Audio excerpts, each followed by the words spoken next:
Bonjour à toutes et à tous, bienvenue sur la chaîne ICQT.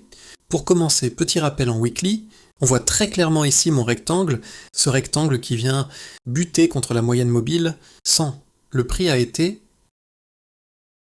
mais on constate aussi une forte résistance à aller faire de nouveau plus haut. Pour l'instant, cette zone tient. Le marché manque encore de conviction pour casser franchement au-dessus. Si on passe maintenant en daily, je retrouve exactement les deux rectangles que je vous avais montré moi dans la dernière vidéo, ainsi que cette zone de liquidation. On voit bien la petite prise de liquidité, suivie d'un rachat immédiat du prix. Le marché a donc réagi correctement, et surtout, on n'a pas fait de nouveau plus bas. On n'est pas venu chercher le deuxième rectangle. Après la première liquidation, on n'a plus fait de plus haut, on a fait un plus bas, mais ce plus bas n'a pas été cassé, et depuis, le marché travaille cette zone. Attention cependant à un point très important. La moyenne 50 et la moyenne 200, si ces moyennes venaient à casser franchement, on pourrait entrer dans une zone plus baissière. Je ne parle pas forcément d'un retournement complet, mais clairement d'un changement de dynamique à court ou moyen terme.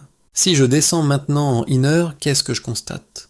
Pour l'instant, ce plus bas n'a toujours pas été cassé.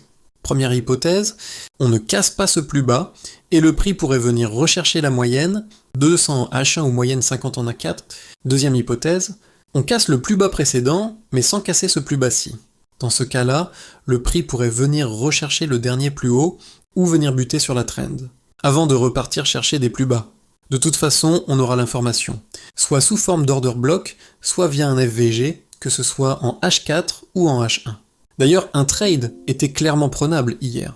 Un trade d'environ 1,8%, parce que la résistance en H1, notamment la moyenne 50, a parfaitement tenu.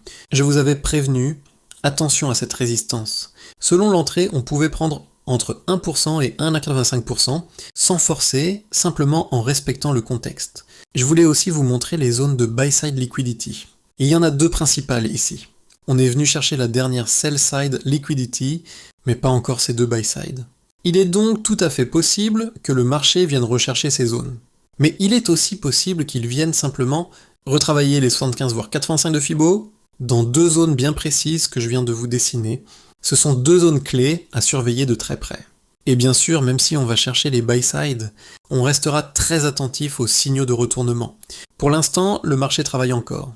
Et c'est ça le plus important, la patience.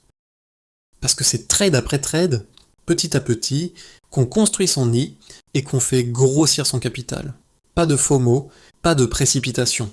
On prend le temps, on attend les confirmations, et on ne prend que des trades propres, avec du sens. Le bon trading, ce n'est pas trader tout le temps, c'est trader au bon moment. On se retrouve très vite pour la suite sur ICQT.